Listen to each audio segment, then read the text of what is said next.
conversation. Sincere apology for that damn near 22 minutes ad break. Technical difficulties that we could not avoid. We have our guest this morning. I don't know how long he could stay. We know after it takes so long to come back on the air. Brother Nigel Westmaas. Morning, brother. Good morning. No problem about the delay. These things happen. Indeed, indeed. How the morning? Good. Warm, better. Give thanks. What did you do on African Emancipation People's Day? What did you do?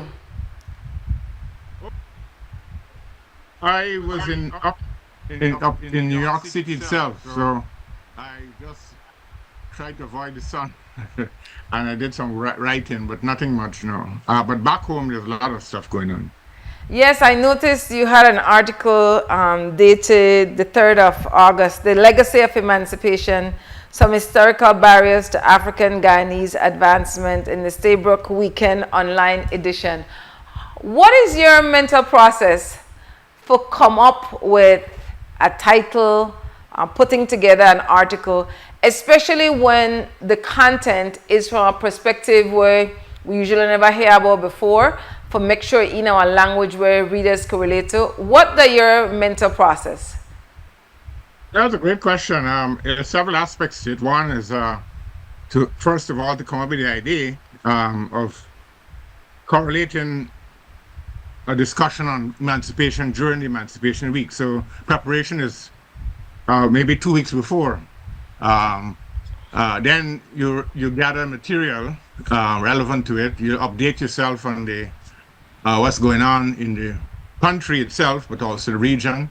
And then you reflect on what is actually happening to, in this case, the people or African people in Guyana at this moment. And then when your body of your material is finished, you said, okay, what's the best title, or what's the best possible title to put forward to it? And so you tweak it and tweak it. So it's not an easy thing to do. Because you have to look at the audience.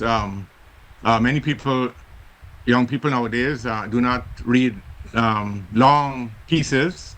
And so you have to make a decision between brevity and information that is particular and readable, but also informational.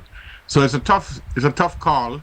I'm limited to 2,000 words for the Sunday Staybrook, so I have to also take that into consideration. But yeah, it's a long process, but eventually you come to a title which you think is best, with a lot of modification to suggest that you're not complete expert in that particular moment or of all the information. We know that the former enslavers, colonizers, European, that from different group, like we seldom hear about the Danish people, but our whole kit in the Portuguese, Spaniards, French, British, the whole kit in. For the English-speaking Caribbean, the perspective we take for African Guyanese for this article would be true for pretty much maybe all colonies, regardless of the colonizer, but definitely true for territories that are English-speaking.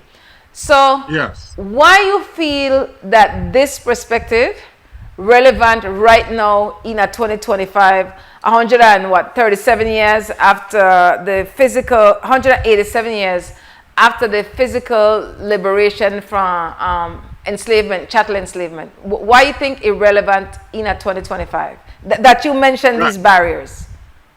Yeah, well, to go back to your initial point about difference at quote unquote English speaking Caribbean, as you pointed correctly, many countries had emancipation in their own right in different days. The British chose August the 1st, when the British Parliament, after 1834 Abolition Act was passed. So Emancipation Day was a proclamation by the governor or the king or whatever, and so it became a day in which Africans themselves celebrated in the quote-unquote Anglophone Caribbean. But there are other Caribbean countries you mentioned, Haiti, but Martinique and Guadeloupe had slavery ended in 1848. I think Curacao and others had it ended in 1863. And maybe Dominican Republic might be slightly different in terms of time. Suriname, I think, is 1863 as well. So the Dutch Caribbean would have a one Dutch timing. So it's a European institution that came down where it's an edict, but the struggles of the people for that day made it People's Day. So they called it Emancipation Day and also celebration. But go back to your question, in the particular case of Guyana, many of the societies in the Anglophone Caribbean are mostly uniracial, meaning that in the case of Barbados, St. Kitts, Antigua, Barbuda, Grenada, Dominica. Yes, they have a Garifuna and a lot of mixtures and so, but mainly Afro-centric, Afro people. In the case of Jamaica, Guyana, and Trinidad and Tobago, with Jamaica to less extent, there is a small amount of indentured laborers that came after slavery in 1838 as a mechanism to protect the labor market for sugar. So another institution which some people describe as a new form of slavery, although it's not akin to slavery, was established in 1840. In 1838, in some places, in 1842, in other places, where a lot of tryouts, so to speak, of labor were brought in. The main bulk came from the Asian subcontinent, India, where in Trinidad and Guyana and Jamaica to a less extent. So in the context of Guyana's politics, the question of emancipation becomes a question of the political spectrum of who is in control of the economy.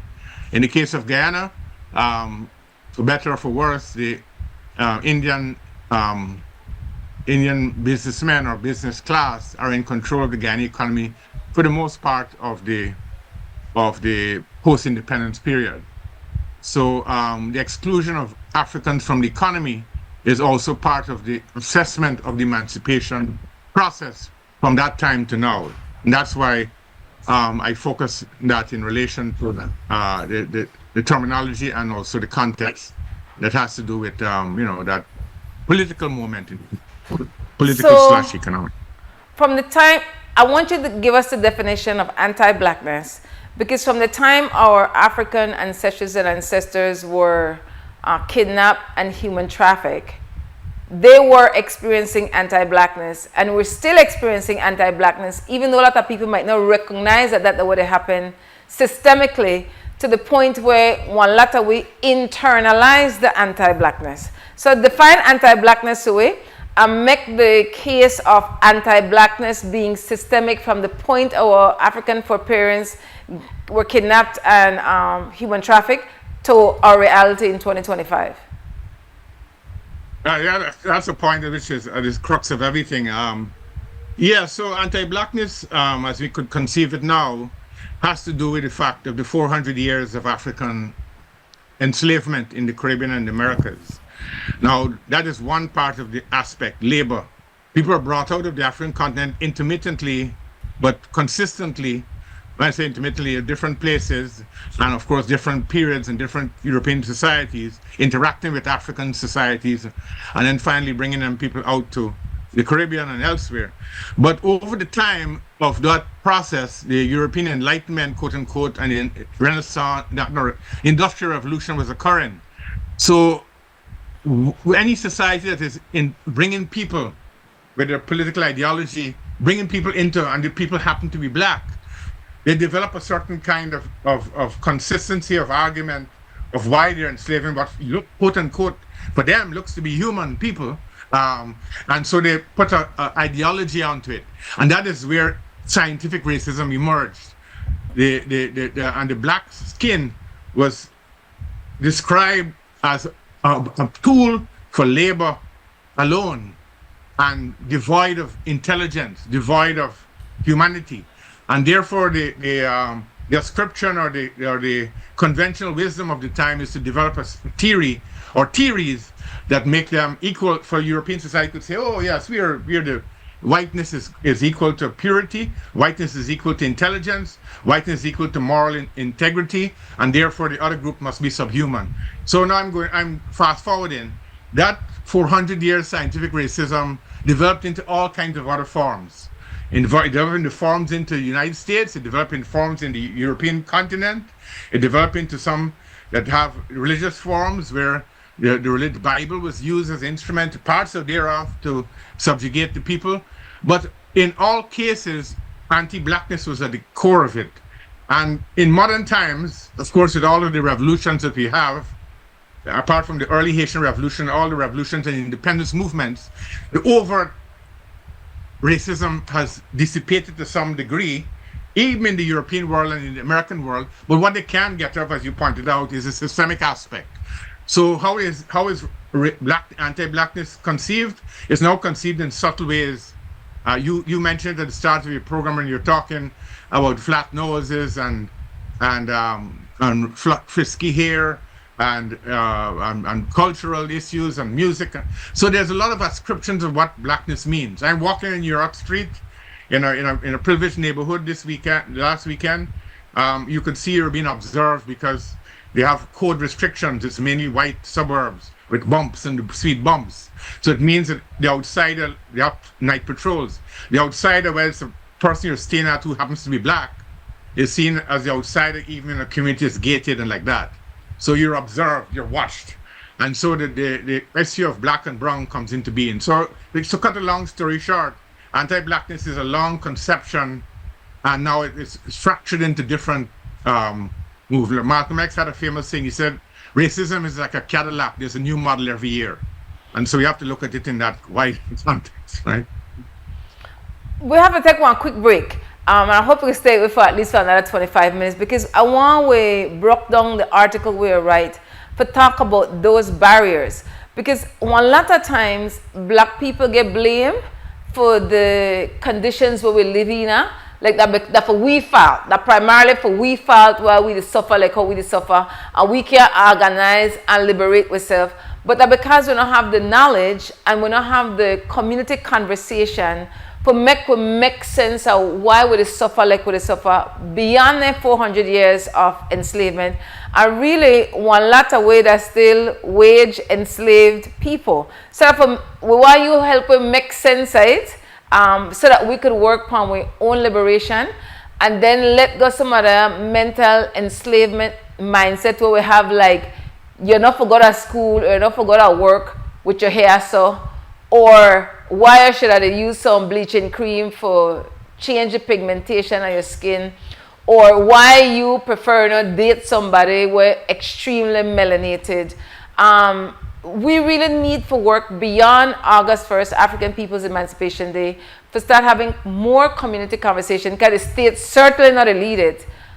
So we could better overstand for ourselves and contribute to our own repair or reparations. We're going to take one quick break, come right back.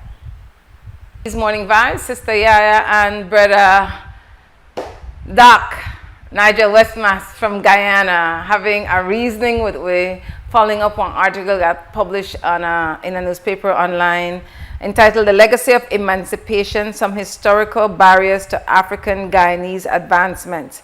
And so, understanding that emancipation is a process, we're not free. What are some barriers that you cited in that article that African Guyanese they live with, and by extension, other African people in the Anglophile Caribbean? Yes, well, there are two the old version of restrictions and the modern versions. In the old times, us after emancipation, in Guyana specifically, I'm speaking now, there was a rise of what's called the Free Village movement, which surprised the planter class because these people did what is called box hand, which is a prevalent trend in Africa, brought down probably by oral history, or it's called Cobsol in Haiti, where they collect savings and then they pool it together and they share it with each other in development, and then they come back to the next person. Very complicated, but also very efficient. And so they developed a village movement, a free village movement. But from the onset of emancipation, there were a lot of restrictions placed on Africans in Guyana, largely because they wanted to corral their labor, but also to corral their independence. So, for example, poll taxes were instituted on Africans who tried to get into provision grounds or to try to establish contractual relations with planters in a restricted area. They would not get any land. So there are a number of barriers that were instituted by the colonial class. Now the other groups were not given any extra special treatment, for example, indentured, but they did find ways of putting barriers between the groups. And the groups, of course, sociologically and racially had differences as well. So the African was at the bottom of the ladder. So in Guyana, for example, you had rebellions of Africans against, for example, Portuguese shopkeepers who were given more licenses because of their white skin, as against Africans who tried and who had the skills to open up gold shops or whatever. And so you had a rebellion in 1856, and then you had another one in 1889 called the Cent Bread Riot, where the Africans rebelled and broke down the Portuguese shops. Now, the Portuguese were, in some cases, victims of that, but the fact was that they were facilitated by the ruling planter class because of the color of their skin and because of their incipient capital that came in. So that was kind of the restrictions I'm talking about historically. There are many others, of course, but Africans is a question of resistance and accommodation, as Walter Rodney put it. You broke through in certain areas. For example, education. Africans in the 19th century all the way to 20th century became educators. And so it's a very limited salary, but they broke through in terms of teaching their own and teaching about society and things like that. So fast forward into the 20th century, so even in the colonial period, then into the independence period, you found that demographics of the economy was against Africans, and this includes African governments who were in power did not expand the ability of Africans to gain economic status in the society. Very complex things. It's not an overt, deliberate thing. There's just an internalized racism, as you mentioned. Oh, so the Chinese going to do the cook shops, the other people going to do this, and so the business class were largely Indian, Portuguese, and other groups that came in, white, small whites. So that process continued into the current period of time. So now Dr. Clive Thomas, the professor economic emeritus in Guyana, he did a lot of work on the poor and the powerless and the state of the African Guyanese in the economy, and you find that they have access to only about 10% of the economy as of current, right? And in that context, I wrote Emancipation as a Process into the Present, not just the past. So showing the demographics of where the exclusion is of African Guyanese. Now, the internalized racism comes even within African groups who say we're not good for nothing. And we always getting robbed, and we always robbing, and we're not doing things. We only got the cake shop at the corner. We ain't getting the thing like how the Chinese got the shops all over Guyana now. Or the Indian business class who have control of the banking system. We don't have that. So they internalize and they said, okay, we are a doomed race in that context. So you have all of these conflicting and also repressive things coming at you. And so it creates a psychological climate where the African is still not in control of his or her life. I really had great value for the piece because you touched upon a number of things where I know about, but I never really make connections the way you did in this article. And one of the things are trauma and the impact of trauma from the time you were kidnapped, human trafficked, how trauma may or may not show up in somebody's life. And with all that, our people still resisted, still resilient, still have hope. Whether it's documented, taught in the schools or not, and that's why there are community conversations. Having the author on a piece like this and the sister went on command Sunday review, so important because they're the moments of knowledge sharing and moments of repairing or reparations, which reparations is more than financial. And so because of the hard time where African people, when they hear reparations, all after they just think, but we are getting money, which ought not to be what it is. But when you have political leaders delete that process, that's what people end up to think. So touch on the trauma component of this piece and the resistance and resilience of African people for generations coming out of the kidnapping and forced human trafficking of African bodies for racial capitalism purposes, and the Europeans who continue primarily to benefit from it. Yeah, well, of course, the question of intergenerational trauma is a very complex issue. It's very hard to go into quote-unquote scientifically prove it in a way in which you go into a laboratory, because as you know, trauma is a very complex issue, whether it's For example, the question of modern beating of children, whether or not of parents beating of a children is now celebrated in the region, in some parts of the region, where they say if you don't beat the child, you spoil the rod. If you don't spoil the rod, spare the rod and spoil the child. And that if you don't beat children, they won't grow up as good adults. But there's a lot of trauma and studies have found, scientific studies have found that those male victims or even female victims who have been beaten when they're a child end up going back to beating their spouses or beating their children again. So a cycle is considered. Now that's in the moment, in the sense of a generation, one lifetime. But to take 400 years of African history and try to establish trauma is very difficult. But there are definitely institutional and systemic ways in which you can almost feel it and track it. And that is why I'm suggesting that there is some kind of indentured trauma that leads to, because it's established systemically over time, that you find that, and of course, the refraction of peoples who, brought out of the continent, split into great groups, European homogenized, in other words, taught European cultures and taught to hate yourself. All of those things are part, I would suggest, part of the trauma. So I said, I was written in the article, I said with caution that I'm not establishing that there is a very conceptual framework where you could say definitively this is trauma for everybody, but certainly you can test it from how people respond in the modern period. And going back to the other questions about racial capitalism and other issues like that, you had a double whammy. When slavery ended, as I mentioned before, there are new forms of institutional racism, new forms of labor malpractice, new forms of denying of the body, on the body and also of the soul, new forms of Christianizing as against relegating African religions to the back heap of being voodoo and phobia and being bad. I had a conversation on Emancipation Day, or August Sunday rather, post-Emancipation Day, with some Christian African women in Guyana. Very vibrant, they're very good. And I had to make out the point about how, the voodoo and obia were seen. I think because they raised the issue and said, they're growing up in conception of obia is a bad thing. Now, yes, there are two aspects to obia.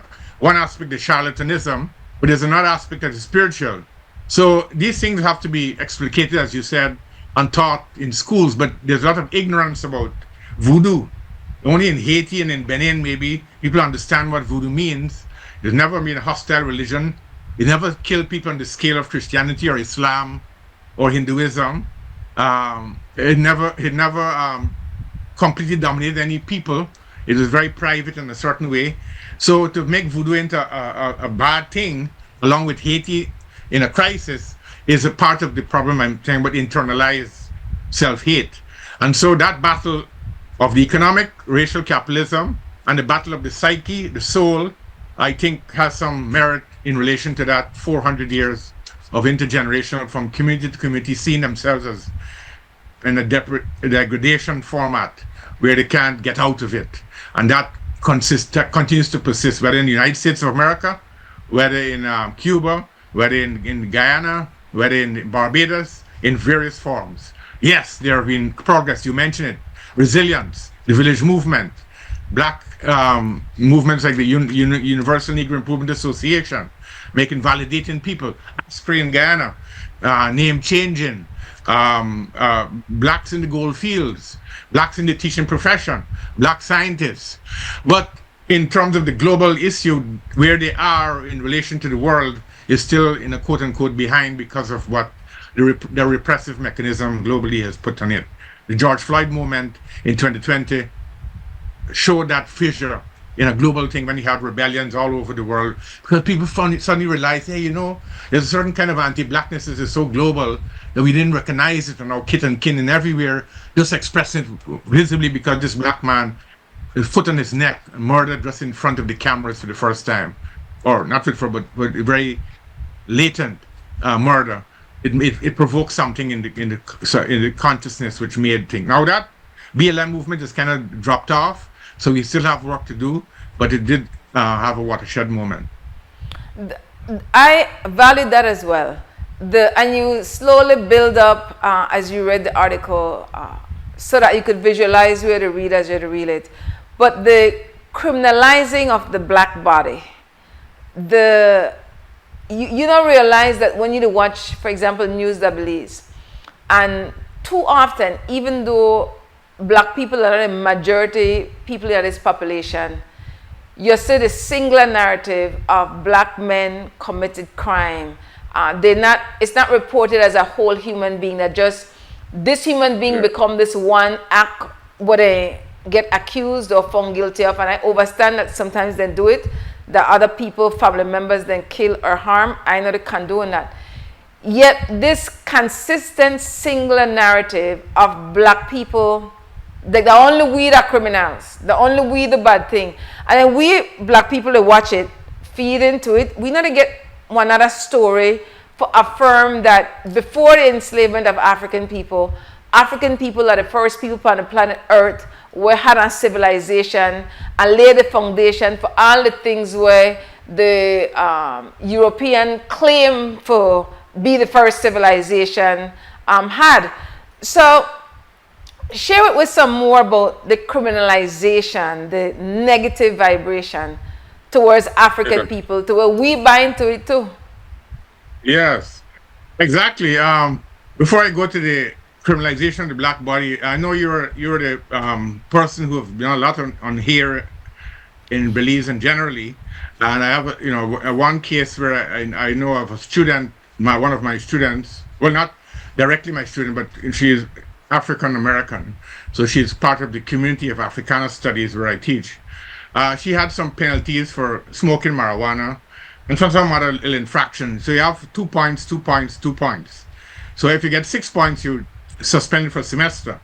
So the 4 points were there. Marijuana, young people, although marijuana should not be criminalized, it still is in certain New York states. But the third thing is when she had to go for a job interview. And so she was in her dorm, and she used the curler to curl her hair to press it. And the alarm went off. And that is an instant 2 points because you set off the smoke alarm. So she had 6 points now. And so we pleaded the case, and it's because, she's frantic. You want to go, and because of the black hair, she wanted to perm her hair to the point where she gets the job. So now the 6 points are there. She was suspended for maybe even in spite of her begging. So that is a dramatic example in my field of how this thing is pervasive, right? And then you talk about the criminalization of the black body. Every time you look on the news, you see a person haggard, usually it's a poor white, but also black men, whether they're in suit and tie or whether they have normal clothes, they're seen as right away as guilty. So you find there's an innocence project run by I forget his name now in America, where for the last decade, scores of people have been released from prison because they're wrongly incarcerated for murder, for crime, other crimes, rape, whatever. They're found by DNA that they were wrong. And even with DNA, they couldn't get them out. So they're now coming out 36 years after, a free man. But the burden of that, both the psychological thing of being convicted and the locking away from society, from the meeting their kids or whatever, is so inhumane. And it also has to do with the image of the black. And the major percentage of those who were given freedom in the innocent project are black men and women, right? So that is quite clear example. Now coming down to the Caribbean, the same thing applies. In my own country, the instinctive thing is that, I from friends who, when you come 7 o'clock meet, you got to get off the road. But they're not getting off the road because of any of the other communities. They're getting off the road because they fear that the African will get you and rob you or something like that, right? So those things are very pervasive in the region. As you said, it implodes inside because you yourself continue to hold on to say, I'm fearful of the black male himself because the news is so prevalent, it got to be true. And so they take away the demographics. In America, for example, they take away the demographics of white crime is very higher. They take away the demographics of a smaller population of blacks, but the wholesale image of blacks on the screen suggests that they are the criminal class. And so that thing persists, and that's why I mentioned the anti-blackness aspect at the start of the article, because it persists in so many forms. It also persists in the forms of childbirth. You mentioned melanin. This lighter skin always gets a pat from the granny. he or she is black, but she internalizes that and say, oh, she can get progress in life because she has a little bit of lightness in the skin, you know. So those things are very, very hurtful, and they continue to persist in among black populations around the world, whether in India, with the Dalits and the CDs, or whether in South Africa, even though South Africa has had freedom from apartheid, there still is an apartheid in the economic sense. And then you come to the question of the Caribbean. You have the ethnic differences between groups and which group controls the economy. And in America, you have, of course, the renegotiation of Jim Crow into a more subtle form in American, redistricting of black lives, crushing black power movements, and the consistent pattern of people calling in when you call in to get a housing contract, and they hear your voice, your accent, they know you're black, the percentage of you getting it lowers. Or the consistent thing of black women going to the doctor and complain that the doctors see them as having a higher threshold of pain than white women. That is the kind of pattern that continues to persist. Last question before you go. We really thank you. I know you're busy, that you make time for sharing and teaching this morning. I'm good. What would be your practical guidance to people, especially African people racialized as black people, within this August 1st, 2025, African People Emancipation Day, and next August 1st, 2026, African People Emancipation Day? What are some practical guidance you'd offer for ensure that from one August 1st to the next August 1st, that are those 364 days and then the holiday again? What are some practical guidance you'd offer to black people in the Caribbean region? Right. Well, on the program I mentioned, when I spoke to a black female Christian group, I mentioned to them that emancipation should be every day, and that in some cases the accentuation or the highlighting of that particular day, in some cases, defrauds us of a persistent educational process, and we only relax on Emancipation Day because you build up for it, but you don't deal with it every day. So I think your question is in the right direction of how you can deal with the question of understanding that emancipation is not just a day where other groups will come in and say, oh yeah, we burn the shiki too, and we celebrate with you, but then the next day you go back to the banking system, you go back to the carpooling, you go back to the education system, you go back to things, and you find there's a differentiation between the powers of the African in relation to other groups.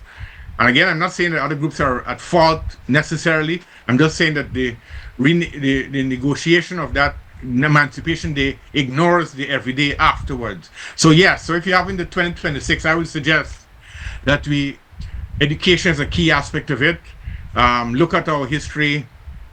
We have now a lot of social media platforms, TikTok, Instagram. I see a lot more education going on now, surprisingly, about blackness and things like that. So that's good. That's a trend. Although there's also some, of course, negative aspects of that as well. But that is one aspect. I'd also urge that we be political in the sense, I'm not saying overtly party political, but political in the sense that we advocate for economic justice or equality for African people, wherever it is in Belize, Guyana, Barbados, everywhere, in terms of their state in the economy and the world system. And then thirdly, I'd also historicize the issue in terms of where we are, where we came from and where we are now, but also use examples of movements in Africa and elsewhere that have, albeit briefly, stimulated political action on behalf of people, whether Amilcar Cabral or now the current guy Traore in Guinea, Burkina Faso, and others who have shown that you can do things in relatively quick time to help people. And Traore has done some amazing things in the short period of time. There are things that happen in Guyana in the village, the cooperative movement and other things which helped people or black people to come out of poverty in some areas, but there's not been consistent and ongoing. So, and then of course you have to fight the counter argument that the only way for black salvation is to go into a system, subjugate your independence, and become what's called multiracial, in the sense of you subsuming your Africanness, support some other group which is not really supporting your initiative historically. And that is a danger that is happening around, whether it's in Ecuador or in Bolivia, the co-optation of black groups to stem them from rebelling against the system. and that is ongoing. So there are a lot of issues to deal with for 2026. Big thanks, brother. Dr. Nigel Westmaas, scholar activist. Now, where you teach the Hunter University or Hunter College? That where you teach? Not Hunter, Hamilton. Hamilton, sorry, Hamilton. Hamilton College. Yeah. What do you teach? Oh, I teach Blackness Across Diaspora, Global Race and Sports, Caribbean Carnival, Haiti in the Caribbean, another Black Diaspora course, and others too. Oh yes, Global Black Rebellion. So all of them are Afrocentric. All of them are diasporic in scope, and global in scope, and all of them deal with the Black condition, whether in sports or in the everyday life. Big thanks, brother Doc. Enjoy the rest of your day. Honor the people and save the people. Thank you for having me as usual. Take care. Respect. All Break time. best.